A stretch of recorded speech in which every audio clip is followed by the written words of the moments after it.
Hello everyone, welcome to my channel. हर कोई कलयुग में अपने एक मिशन पर है तैनात। हर कोई अपने अपने ढंग से कलयुग में अपने मिशन को चला रहा है, चाहे वो खुफिया तौर पर हो या अपने यूनिक स्टाइल में।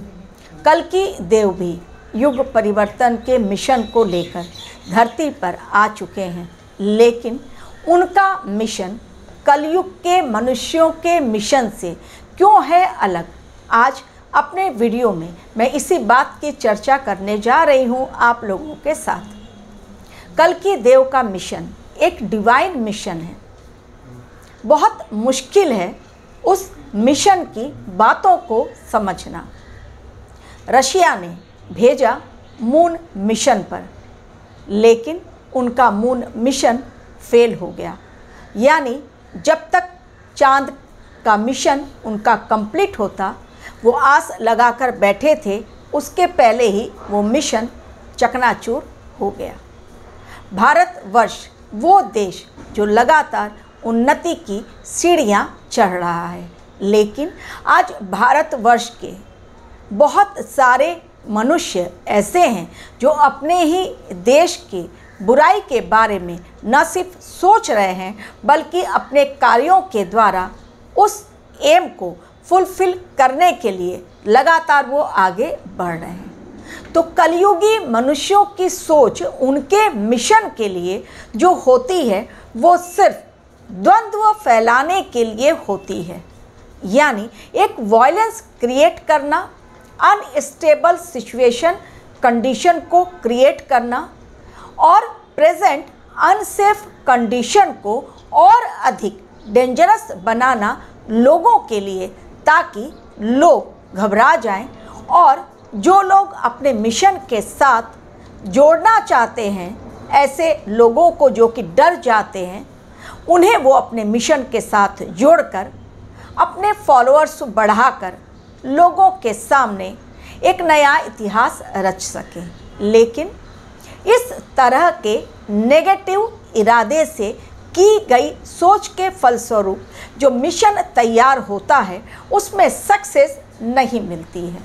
लेकिन कलयुग में कल्कि देव का मिशन है प्यार का युग लाना। यानी उनके मिशन के पश्चात कलयुग का एंड और सतयुग का आगमन। आज की दुनिया में नफ़रत की भाषा बहुत जल्दी लोग बोल लेते हैं, लेकिन प्यार की भाषा या प्यार के दो शब्द यदि किसी को निस्वार्थ भावना से बोलनी हो तो लोग 10 बार सोचेंगे। यानी कोई प्यार से भी आपसे यदि बात कर रहा है, तो उसमें भी समझिए कि उसकी अपनी कोई प्लानिंग काम कर रही है। लेकिन कल्कि देव की प्लानिंग, वो डिवाइन प्लानिंग जो लोगों को सत्य की राह पर न सिर्फ चलने की प्रेरणा देगा, बल्कि प्यार की वो भाषा समझाएगा जो आज लोग भूल चुके हैं।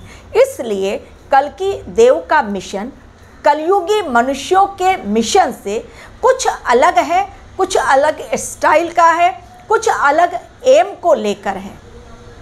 आज का इंसान अपनी आइडियोलॉजी को लेकर जब आगे बढ़ रहा है, उसमें दूसरों को नीचा दिखलाने की चूंकि भावना आ गई है, इसलिए उसमें उसे सफलता नाम मात्र की मिलती है और वो दोष दे देता है ईश्वर को। आज लोग जिस प्रकार जो प्राकृतिक तांडव उत्पात मचा हुआ है पूरी धरती पर, उसे लेकर लोग कल्कि देव के आगमन पर प्रश्न चिन्ह खड़ा करते हैं कि कल्कि देव के सामने आखिर विनाश लीला क्यों।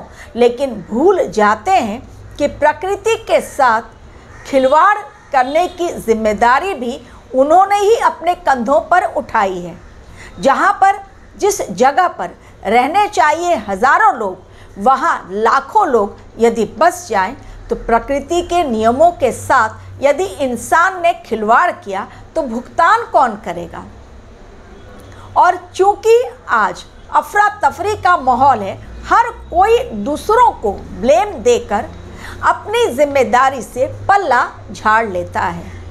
तो कल्कि देव का मिशन वो मिशन जिसमें लोगों को खुद से जुड़ना आ जाएगा, जिसमें लोगों को वास्तव में समझ आ जाएगा कि मानव जीवन का उद्देश्य क्या होना चाहिए, मानव के पास जो भाषा का वरदान है उसे किस प्रकार सही तरीके से इस्तेमाल करना चाहिए। आज लोग फैमिली लाइफ को भूलकर परिवार से बाहर जाकर मनोरंजन के नए नए साधन ढूंढते हैं। एक न एक दिन उन्हें समझ आ जाएगा कि वास्तव में परिवार की अहमियत क्या होती है, घर की चारदीवारी किस प्रकार एक इंसान को एक सेफ एटमॉस्फेयर प्रदान करती है। आज पूरी दुनिया इसलिए अनसेफ है क्योंकि हर तरफ नेगेटिविटी का न सिर्फ बोलबाला है बल्कि लोगों ने सोचने समझने की शक्ति को ताला मार दिया है। यानी उनके पास जो पावर है ईश्वर के द्वारा दी गई, उसका सही तरीके से उपयोग करना आज इंसान भूल गया है। इसलिए प्यार की भाषा छोड़ नफरत की भाषा लोग आज बोलने लगे हैं। तो कल्कि देव के द्वारा जैसे कि कलयुग में जो भयानक तांडव चल रहा है, जब वो खत्म होगा तो एक नया सवेरा, नया कानून, नया वातावरण और नई प्रकृति और नया युग, ऐसा युग जिसमें सिर्फ प्यार ही प्यार, चारों तरफ अपनेपन की भाषा, अपनत्व की भावना, जलन, द्वेष, वायलेंस, ये सारी बातें खत्म हो जाएंगी। हर किसी को आज़ादी की हवा में खुद से चैन की सांस लेने का अवसर प्रदान होगा। आज दुनिया प्रगति की ओर बढ़ रही है। भारतवर्ष को चूंकि बोला गया है वर्ल्ड लीडर बनेगा हमारा देश, इसलिए हमारा देश भी अब गुलामी की जंजीरों को तोड़कर नए नए कानून लाने की फिराक में है। जो अंग्रेज़ों के द्वारा बनाए गए घिसे पिटे कानून, जिसमें एक आम इंसान को न्याय मिलने में बहुत सारे वर्ष लग जाते हैं और अंत में वो इंसान मरकर चला भी जाता है न्याय की आस में। अब चूँकि युग परिवर्तन का मिशन कल्कि देव का चल रहा है, उसमें हर किसी के लिए न्याय का समय और हर किसी के साथ ऐसा होगा कुछ अच्छा कि उन्हें मानना ही पड़ेगा कि वास्तव में इस दुनिया को चलाने वाला हम और आप नहीं बल्कि कोई और है। लेकिन इंसान सिर्फ निमित्त मात्र है, इंसान वो माध्यम है जिनके द्वारा ईश्वर अपना मनचाहा कार्य करवाते हैं। अगर बुराई भी करवाते हैं वो, तो उसमें भी एक कुछ न कुछ अच्छी बात छिपी रहती है। तो कल्कि अवतार वो अवतार जो कलयुग की बुराइयों में से अच्छाई को ढूंढकर एक नए युग का निर्माण करेंगे और जिसकी नींव रखी जाएगी कल्कि अवतार के द्वारा अच्छाई के बीज बोकर वो युग भला कैसे बुराई को वेलकम करेगा। Thank you very much for watching my video.